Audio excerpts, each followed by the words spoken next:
Il n'est pas rare que des maladies que nous croyons éradiquées depuis des décennies soient en réalité toujours présentes et bien présentes sur la planète. C'est le cas de la lèpre, la maladie qui nous intéresse dans cet épisode. Depuis de nombreuses années, Philippe Supply, directeur de recherche au CNRS, se penche sur les raisons pour lesquelles la bactérie responsable de la lèpre développe une résistance aux antibiotiques. Son but, trouver de nouveaux diagnostics et améliorer les traitements. Bienvenue dans la vie de l'Institut Pasteur de Lille, le podcast qui vous emmène au cœur de la recherche et de la prévention. Bonjour Philippe. Bonjour César. Alors bienvenue, ravi de te retrouver dans ce podcast avec un épisode qu'on enregistre aujourd'hui à distance à cause des conditions météo. Philippe, tu es directeur de recherche au CNRS, tu travailles sur plusieurs sujets de recherche, principalement autour de la tuberculose mais aussi de la lèpre, et c'est justement ce qui va nous intéresser dans cet épisode. Alors quand on pense à la lèpre, en Europe on a beaucoup l'image d'une maladie du passé, d'un passé même plutôt lointain. Alors pourquoi la recherche s'intéresse aujourd'hui à cette maladie ? Est-ce qu'on a encore des cas de lèpre dans le monde ? En effet, on a encore toujours des cas de lèpre dans le monde et c'est en général une surprise que d'apprendre cela parce que dans le conscient ou l'inconscient collectif, en effet, on a la mémoire d'une maladie historique qui remonte même au temps biblique avec même des mentions aussi dans les évangiles où la guérison d'un lépreux était attribuée parmi les miracles réalisés par Jésus. Oui. Mais il y a encore de nos jours plus de 200 000 cas de lèpre qui sont détectés chaque année. Et c'est sans doute une sous-estimation parce que, on va y venir, une des difficultés associées à cette maladie, c'est le diagnostic. 200 000 cas, c'est énorme. Oui, c'est encore très important, justement, surtout si on imagine que ça devrait être une maladie qui devrait être éliminée depuis longtemps. Il y a différentes explications à cela, on va y venir aussi. Mais il faut savoir qu'on a réalisé malgré tout quand même d'importants progrès depuis environ les années 80, où les premiers traitements efficaces et relativement simples ont été mis au point et déployés.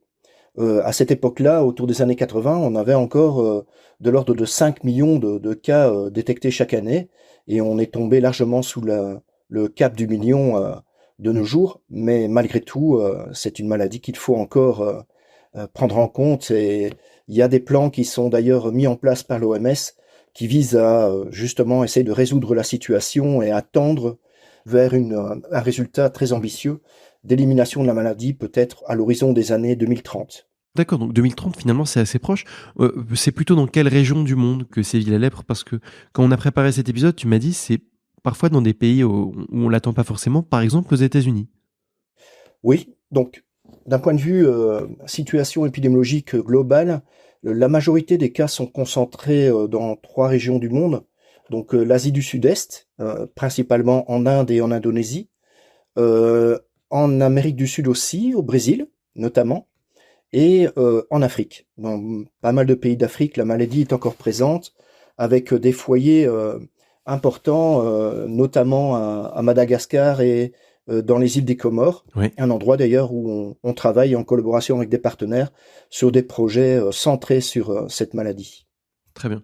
Alors, dans nos pays, par contre, en effet, j'ai mentionné les États-Unis précédemment, la maladie est encore présente à l'état endémique avec quelques centaines de cas encore détectés, même chez des patients a priori n'ayant pas voyagé à l'étranger, parce que c'est une des caractéristiques de cette maladie. En tout cas, dans cette région-là du monde, on a identifié un réservoir animal, en l'occurrence le tatou, un fourmilier, qui est porteur de la bactérie qui donne cette maladie, et cette bactérie s'appelle Mycobacterium leprae. Très bien, donc c'est sur cette bactérie que tu travailles, on va y venir dans quelques instants. Tu parlais d'éradiquer la maladie d'ici, en tout cas au cours de la décennie 2030. J'imagine que la lèpre, ça se soigne ? Oui. Alors juste pour préciser, en fait, le titre revendiqué c'est vers zéro lèpre. Donc ce serait formidable si on arrivait à cet objectif-là d'ici 2030, mais en effet, c'est plutôt une question de formulation d'un objectif souhaité, mais on réalise bien que on n'arrivera pas à éliminer complètement la maladie d'ici là.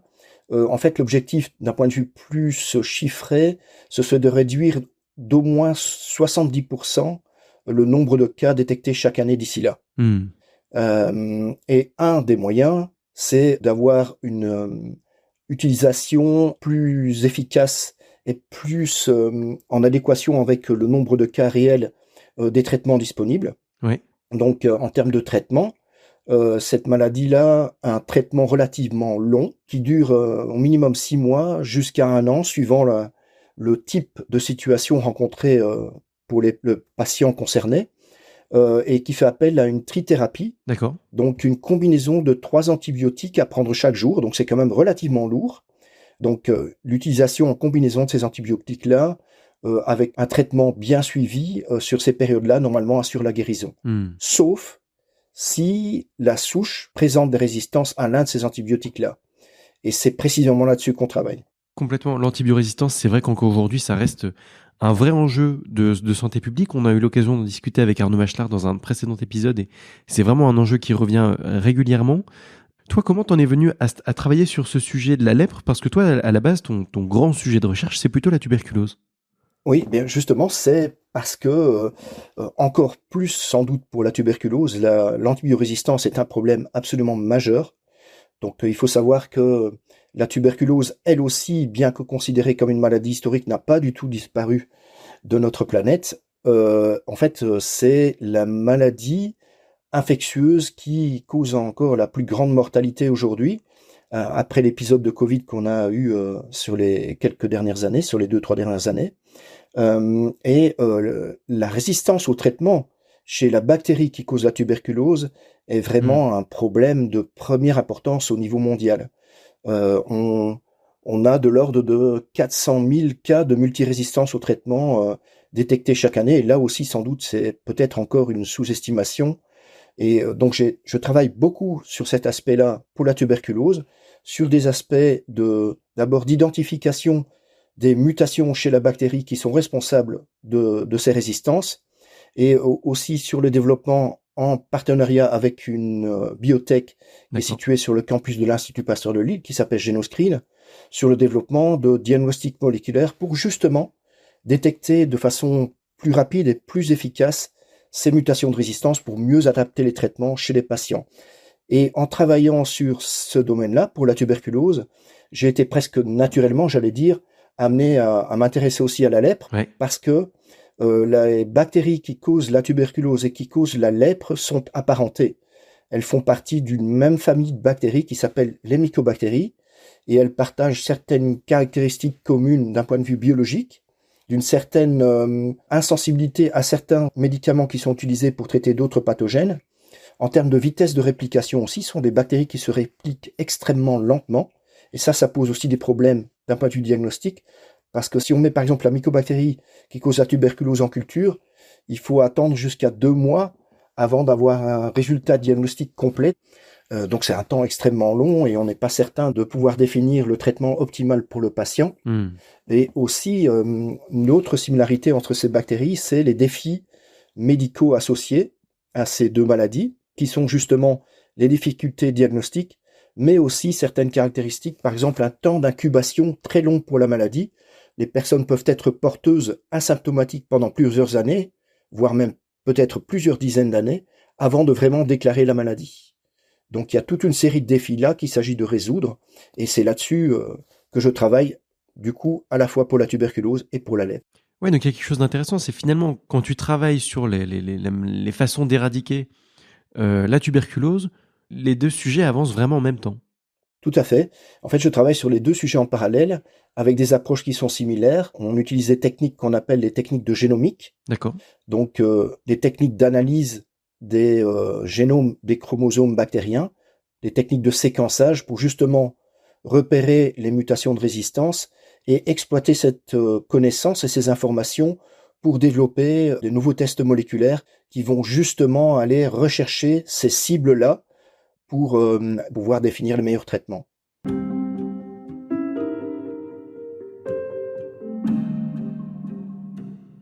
Philippe, tu le disais, toi tu travailles avec l'entreprise Genoscreen. Pourquoi c'est aussi important d'avoir des acteurs privés qui s'engagent sur ces maladies ?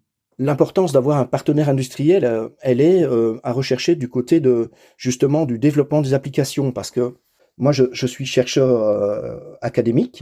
Donc je suis dans un laboratoire du CNRS et ma première mission c'est de la recherche de nouvelles connaissances d'un point de vue fondamental, mais l'objectif est aussi évidemment de pouvoir exploiter ces connaissances pour développer de nouveaux outils pour combattre les maladies en question.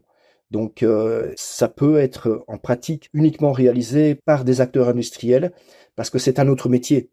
Il faut une structuration différente, il faut une assise industrielle, commerciale, technique spécifique qu'on n'a pas dans les laboratoires de recherche fondamentale.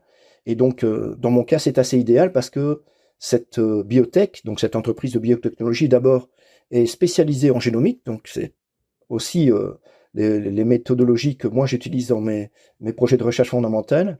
Et puis ensuite, elle est située sur le campus de l'Institut Pasteur de Lille, juste à une centaine de mètres de mon laboratoire. Et donc, la connexion s'est faite de façon relativement facile. Et je travaille avec cette entreprise-là depuis maintenant 16 ans. Donc, on a tout un historique de développement qui précède même... Ah oui, donc ça fait longtemps. Oui, qui précède même ce dont on parle aujourd'hui, donc les projets sur la lèpre, les projets sur la tuberculose pour détecter la résistance. On a développé d'autres outils par le passé dont on pourrait discuter peut-être à une autre occasion. On voit que les sujets de la lèpre, de la tuberculose aussi, c'est des sujets qui sont très mouvants. Toi, tu dis ça fait 16 ans que tu es sur ces sujets-là. Qu'est-ce qui a le plus évolué entre le moment où tu as commencé à travailler sur ces sujets et aujourd'hui? Quelles ont été les grandes avancées de la recherche ces dernières décennies? En tout cas, pour ce qui me concerne, la plus grande avancée, elle est d'ordre technologique. C'est justement la démultiplication de la puissance des technologies de séquençage qui nous donne la capacité de déchiffrer beaucoup plus vite et à beaucoup plus grande échelle le code génétique des organismes qui nous intéressent, en l'occurrence ici donc les bactéries pathogènes qui causent la lèpre ou qui causent la tuberculose. Et ça, c'est extrêmement important pour nous. Et on peut faire des choses aujourd'hui qu'on n'osait même pas imaginer il y a 10 ou 15 ans. On a complètement changé d'époque. Est-ce qu'il y a un dernier message, un dernier mot que tu voudrais faire passer justement sur le sujet de la lèpre? Voilà, si tu avais une capsule à envoyer à la mer, qu'est-ce que tu voudrais dire sur ce sujet? J'aimerais pouvoir diffuser davantage en fait les outils qu'on a développés. Donc j'en ai pas trop parlé, en fait peut-être que c'est un bon moment aussi pour en parler. Donc l'outil qu'on a développé avec GenoScreen, c'est un outil de séquençage qu'on appelle Diplex MIC-LEP. Et donc on est capable d'utiliser ce test et de l'appliquer directement sur des biopsies obtenues à partir des patients qui souffrent de la maladie, sans nécessité de culture. Et ça, c'est particulièrement critique, parce qu'une des caractéristiques de cette maladie, c'est justement qu'on n'arrive pas à la faire pousser en milieu de culture standard. Et donc, c'est extrêmement compliqué d'un point de vue diagnostique. Et nous, on contourne cette difficulté en utilisant une méthode moléculaire qui nous permet de prédire la sensibilité ou la résistance au traitement utilisé pour la maladie, et aussi de typer la souche dans l'échantillon recueilli à partir du patient pour pouvoir la caractériser et savoir si elle fait partie d'une chaîne de transmission dans la population d'intérêt. Et donc la combinaison de ces différents aspects nous permet d'avoir des résultats en termes, bien sûr, d'abord définition diagnostique du traitement, mais aussi en termes de surveillance pour pouvoir étudier la diffusion de souches de la bactérie dans les régions d'intérêt. Merci beaucoup. On voit vraiment que le pas technologique est énorme, que ce soit pour la détection de la maladie et j'imagine sa prévention et en tout cas sa meilleure prise en charge. Philippe, merci beaucoup pour tout et je te remercie vraiment pour ta participation. Merci César. Merci d'avoir écouté cet épisode. Vous êtes un particulier, une entreprise, vous voulez soutenir l'Institut Pasteur de Lille? N'hésitez pas à vous rendre sur le site pasteur-lille.fr.